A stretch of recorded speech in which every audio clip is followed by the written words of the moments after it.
La responsabilité, alors, la responsabilité de déclencher le conflit, non, non, la responsabilité de déclencher le conflit, c'est la Russie qui l'a déclenché. Mais on n'est pas arrivé là par hasard. Je veux dire, ça n'arrive, ça n'est jamais vrai. Jamais il n'y a qu'un seul coupable. Jamais il n'y a qu'un seul responsable.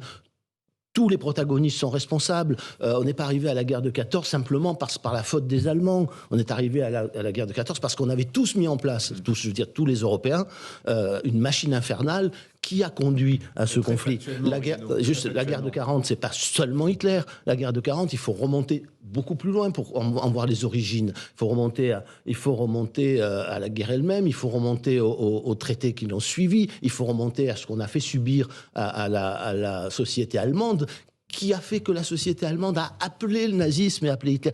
Et puis ensuite, pendant 5 ans, jusqu'en 1938, on n'a rien fait.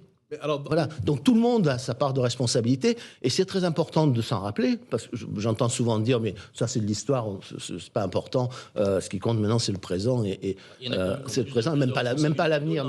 Mais si, c'est important. C'est important pourquoi? C'est important au moins pour que nous comprenions, nous aussi, que nous ne sommes pas le camp du bien. Et ça, c'est très important parce que si on pense que nous sommes le camp du bien, nous pouvons tout nous permettre. Le bien peut tout se permettre. Et si l'autre en face passe la même chose, vous imaginez où nous allons. Nous poserons bientôt la question de la diplomatie, à tout le moins l'horizon possible de la paix s'il y en a un, mais dans l'explication des causes de la guerre.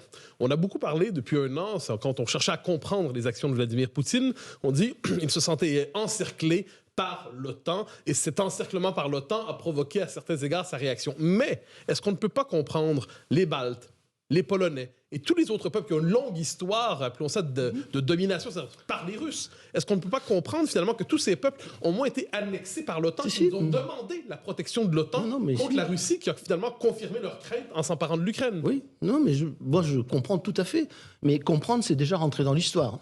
Bon, c'est déjà penser qu'il y a d'autres acteurs que ceux que nous voyons sur la scène, c'est-à-dire des acteurs qui sont en nous, qui sont dans les peuples, dans leur inconscient, dans leur mémoire, des acteurs qu'on peut appeler des civilisations, une histoire, des drames, des crimes, Bon, bien sûr, je comprends, mais une fois qu'on a compris cela, d'abord il faut l'étendre à tout le reste, il faut l'étendre aussi aux Ukrainiens, aux Russes, il faut aussi regarder les implications de tout cela, non seulement sur l'Ukraine, non seulement sur la Pologne, la Lituanie, les pays baltes, etc., mais sur toute l'Europe, sur tout le continent et sur le monde entier. Voilà. Et que nous avons notre part de responsabilité, nous occidentaux, comme nous en avons une forcément dans l'histoire qui précède, nous en avons une dans l'histoire qui suit. C'est-à-dire que moi j'entends dire c'est aux Ukrainiens à décider. Alors déjà, c'est aux Ukrainiens à décider s'ils rentrent dans l'OTAN. Non, les Ukrainiens décident qu'ils veulent entrer dans l'OTAN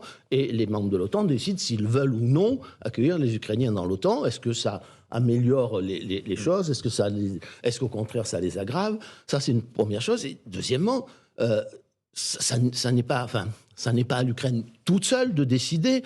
Mais au temps présent, à quoi pourrait ressembler, parce que d'autres en appellent, je crois que c'est un peu votre cas aussi, une option diplomatique. Alors, à quoi pourrait ressembler aujourd'hui le contenu de ces négociations? Avant d'en arriver là, juste, si ça ne se termine pas par une option diplomatique, c'est-à-dire par une négociation et un accord, ou quels que soient les sacrifices que font les uns ou les autres, finit par se mettre d'accord pour faire ces sacrifices, ça finira comment? C'est la première des choses, c'est la première des questions à se poser. Donc, est-ce que ça finit par la guerre directe entre l'OTAN et la Russie?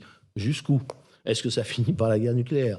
Est-ce que ça finit par une sorte de solution à la coréenne? C'est-à-dire, on s'arrête, au mieux on fait un armistice, et puis pendant des décennies et des décennies, on a face à face, de chaque côté de la tranchée, des peuples qui sont hostiles. Mais que faire, Henri Guénaud? La dernière possibilité, c'est que mais c'est très concret ça. Moi, ce qui me frappe. Faut arrêter matériellement d'aider l'Ukraine aujourd'hui? Mais attendez. D'abord, il faut se demander quels sont les enjeux. Moi, ce qui me frappe, c'est que dans ce débat, les enjeux ne sont jamais posés. Il y a une dernière hypothèse aussi, c'est qu'au pied du mur de l'engrenage, au pied du mur de la guerre totale, qui vous dit que les Américains, qui vous dit que les Européens seront ce jour-là aux côtés des Ukrainiens? Qui vous dit que la plus grande menace de Munich n'est pas celle-là? C'est-à-dire exactement ce qui s'est passé pendant la Seconde Guerre mondiale. Vous savez, On dit on a des alliances avec la Tchécoslovaquie, avec tous les pays là, ce qu'on appelait la petite entente. Et puis quand on arrive au pied du mur, on n'a pas les moyens d'aider la Tchécoslovaquie, surtout à partir du moment où la Pologne ne veut pas que les Russes passent par leur territoire. Bon, on la laisse tomber. Alors, c'est honteux, mais l'histoire ne commence pas là, elle commence bien avant. Et quand arrive le tour de la Pologne, on déclare la guerre, mais on ne va pas en Pologne. On reste derrière la ligne Maginot, et la Pologne se fait dépecer par la Russie et par l'Allemagne. Mais qui vous dit que ça ne finira pas comme ça si on va trop loin ? C'est-à-dire si la guerre nous échappe. Justement, vous dites qu'on va trop loin. Qu'est-ce qu'il faut faire concrètement ? Est-ce qu'il faut qu'on arrête les livraisons d'armes ? Non, mais les livraisons d'armes, il fallait s'en servir. On ne peut pas non plus continuer. Avant de dire arrêter, il faut arrêter l'escalade. Vous savez ce qui se passe aujourd'hui ? Qu'est-ce que vous appelez l'escalade ? L'escalade, c'est je ferai que des armes défensives, puis je fais des armes offensives, puis je ferai pas d'armes à longue portée, puis je fais des armes à longue portée, puis je ferai pas d'armes lourdes, et je fais des armes lourdes. Il suffit que quelqu'un dise je donne un char léger pour que le voisin dise j'en donne 2. Puis quelqu'un dit je vais donner un char lourd, j'en donne 2. Enfin, on est dans une espèce de fuite en avant psychologique de la part de tous les dirigeants européens.